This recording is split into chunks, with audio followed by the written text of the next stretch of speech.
संजय निरुपम साहेब यांनी जे आदिवासी समाजाबद्दल दुर्लक्ष केलं त्याच्याबद्दल आम्ही जाहीर निषेध प्रकट करतो.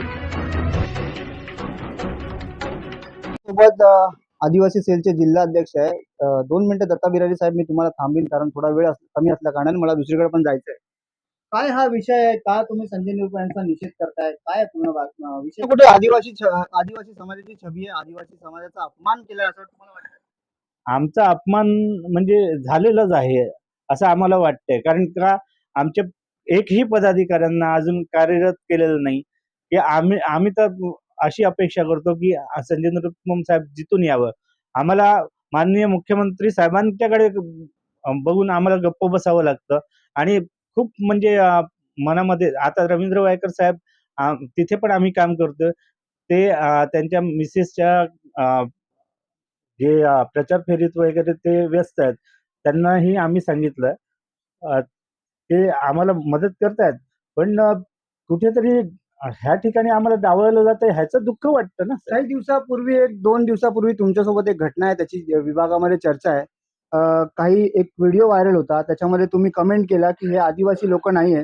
त्यांच्यावर तुमच्यावर भांडणं केली, तुमच्यावर तुमचा अपमान केलाय, अशी पण काही घटना घडली होती का 2 दिवसापूर्वी? अशी घटना घडलेली. काही कार्यकर्ते आहेत. त्यांनी अक्षरशः मला म्हणजे एवढं जोमाने म्हणजे बडबड करण्यात आली. अशा जोमाने आम्हाला म्हणजे हे करण्यात आलं की जसे काय आम्ही पदाधिकारी नाही. आज मी उत्तर पश्चिमचा जिल्हाध्यक्ष आहे. जर जिल्हाध्यक्षाला जर ह्या पद्धतीने जर बडबड केलं जात आहे, आदिवासी समाजाचे तिथे नसताना तिथे आदिवासी समाजाचं दाखवलं जातं, तर ते कुठेतरी आम्हाला पण आमच्या समाजाला बोलणं आहे ना. कोण होती ती लोक? काय नाव याचं त्यांचं? जर बोलता खुलून बोलाल का? त्यांचं काय नाव होतं? ऍक्च्युली कसं आहे की आपल्याच पदाधिकाऱ्यांचं नाव घेणं आता जरा वाईट वाटतंय. पण सोनू भाऊंनी जे बोलणं केलं ते चुकीचं वाटतंय आम्हाला. पुढचा पाऊल काय असेल? पत्र दिल्याच्या नंतर तुमची पुढची भूमिका काय? आमच्या सर्व पदाधिकारी इथे आज जमलेले आहेत.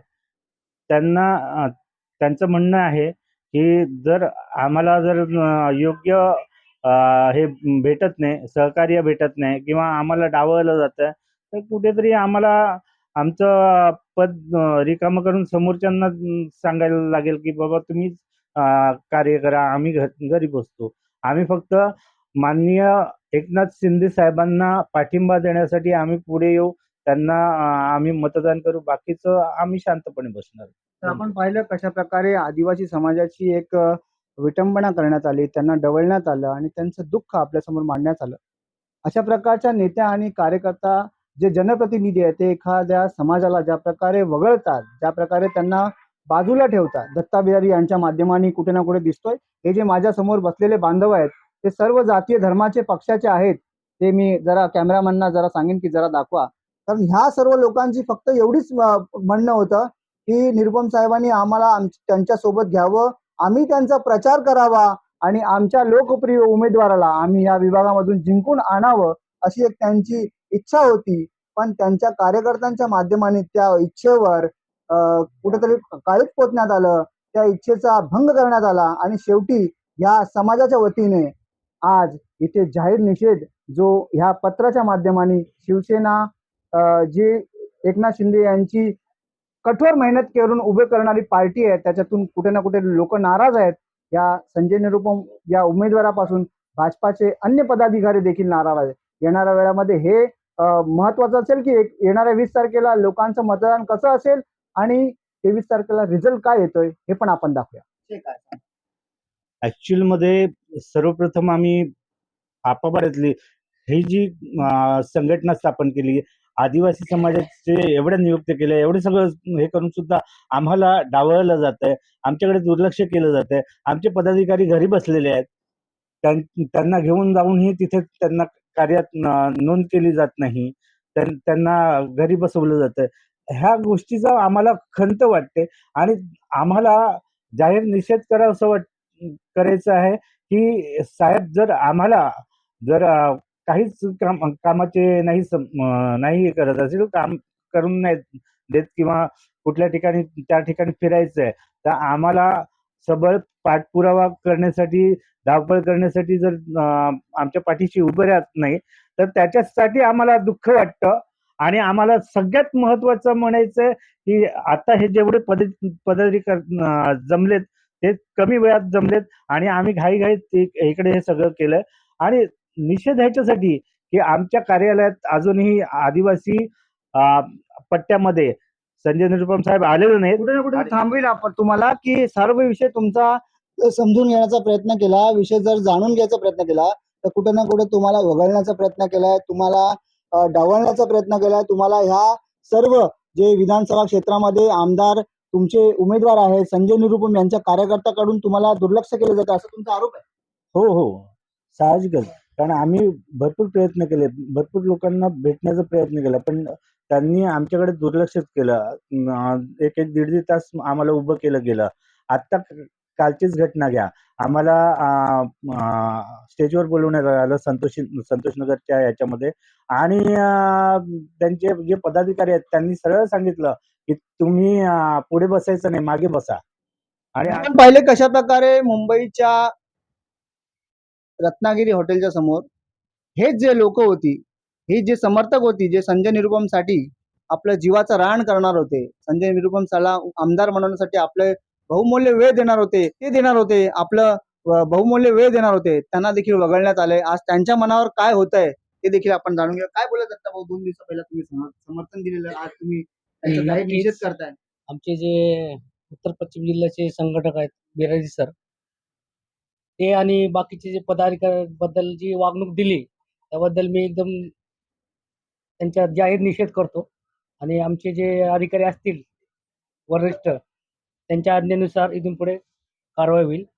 ते सांगतील तसंच वागलं जाईल. म्हणजे येणाऱ्या वेळामध्ये तुम्ही जो त्या संजय निरुपम यांचा प्रचार करणार होता ते आता कुठे ना कुठे नाही थांबेल? नाही, मी पक्ष संघटनेला माझे काही नियम बांधलेले असतात ते मी फॉलो करणार. आपल्यासोबत आणखी लोक आहेत, त्यांच्याशी देखून जाणून घेऊया काय बोलतात ते. ह्या बाबतीत मी दत्तासाहेब राठ जिल्हाध्यक्ष आहेत, त्यांचं मान सन्मान देत नाही, मग आम्ही तर कशाला करणार. त्यांच्यावर आम्ही सोबत परत आमचं संघटन त्यांच्यावर आहे, तरी पण ते मान सन्मान मिळत नाही, मग आम्ही पण काय करू शकतो. आमचं का कुठे ना कुठे त्यांचा अपमान झाला म्हणजे तुमचा अपमान झाला असं हो वाटतंय. हो, आमचं बी अपमान झालं ना, त्यांचं अपमान झालं, मग आमचं पण अपमान झालं. तर आपण पाहू त्या आणखी देखील आपल्या महिला भगिनी आहेत ज्या महाराष्ट्राच्या मुख्यमंत्री एकनाथ शिंदे यांच्या लाडक्या बहिणी आहेत.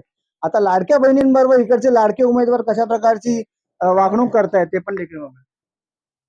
काय बोलाल आज जी आम्ही तुमच्यासोबत दत्ता बिहारी साहेबांचे साठी काम करतो. त्यांनी आम्हाला हे निवडून आणण्यासाठी त्यांनी भरपूर कोशिश करतात. पण त्यांनी कोशिशचा आम्हाला काही फायदा करून देतच नाही. आमच्यासोबत कोणी येत नाही, आम्हाला कोण काही सांगत नाही. भरपूर बायका घेऊन त्यांनी बोलवतात, इथं या, तिथं या. पण आम्ही येतोय, पण आम्हाला कोण त्यांचे येऊन काही आम्हाला काही त्याची जानकारी देतच नाहीत. आम्ही कामं कसे करायचे? कसं करणार? काय करणार? आम्हाला कोण बोलत नाही, कोणी येत नाही, आमच्यापर्यंत कोण पोहोचत नाही. आम्ही कार्यकर्ते राहून फायद्याचे काय आहेत? म्हणून तुम्ही ह्या जाहीर निषेधाला पाठिंबा देता का? हो, पाठिंबा तर आहेच आमचा. जेव्हा बोलवाल तेव्हा आम्ही बायका घेऊन येते. मला कार्यकर्ते म्हणून हे केले, म्हणून मी येते बायका घेऊन. त्याच्यामुळे तर आम्हाला काही कोण फॉलोच करत नाही, तर आम्ही कामं कशा करायची? काय नाव आहे ताई तुमचं, काय नाव? कोमल राजकुमार कांबळे. तर आपल्यासमोर कोमलताई होत्या. आणखी देखील उत्तर भारतीय समाजाच्या काही बहिणी आहेत, त्यांच्याकडे देखील जाऊया. काय त्रास आहे? मराठी, हिंदी हिंदी हिंदी बोलो. अरे पहले तो हम लोग को इच्छा थी कि संजय निरुपम के साथ में और कौन दत्ता बिहारी के साथ में हम लोग अपना काम करें, सब अपना औरत लोगों को अच्छा से वो जीत करके अभी जाए। लेकिन हम लोग के इधर उन लोग केयर नहीं कर रहा है, देख नहीं रहा है। जे उत्तर पश्चिम जिला 41 से कि 42 से अपना करने के लिए, तो फिर कैसे करने का? तो इसके लिए हम लोग ये पार्टी छोड़ दे रहे हैं। क्या नाम है आपका? हमारा नाम बबीता तिवारी है। उत्तर भारतीय नेता जाणणारे संजय निरुपम यांच्यामध्ये उत्तर भारतीयांबद्दल किती रोष आहे, किती राग आहे ते पण आपण बघितलं. नेता एका समाजाचा नसतो, एका विभागाचा असतो. त्याच्यामध्ये 3 लाख 3.5 लाख जे मतदाता असतात त्यांचा तो उमेदवार असतो. अशा प्रकारच्या ढवळणी आणि अशा प्रकारचा भेद दाखवणाऱ्या नेत्याला तुम्ही येणाऱ्या 20 तारखेला मतदान करणार का? का दत्ता बिरारी सारखे त्यांचा विभागामधून बहिष्कारच होणार का, हे तर येणाऱ्या वेळामध्ये तुम्हाला माहिती पडेलच. आपण पाहत आहात RP न्यूज लाईव्ह 24 मुंबईच्या अनेक घडामोडी, राजकीय चर्चेवर आपण नेहमीच रात्री 11 वाजता फेसबुकवर लाईव्हवर देखील येतो. कारण फेसबुकवर अनेक प्रकारची लोक, अनेक धर्माची लोक, अनेक समर्थकाची लोक, माझे 10 ते 15,000 फॉलोवर आणि 10 ते 15,000 फेसबुक फ्रेंड हे एकाच वेळेला त्या फेसबुक लाईव्हवर येतात. जर तुमचे काही अनेक प्रश्न असतील तर रोज रात्री फेसबुक लाईव्हवर या आणि जरूर मांडा.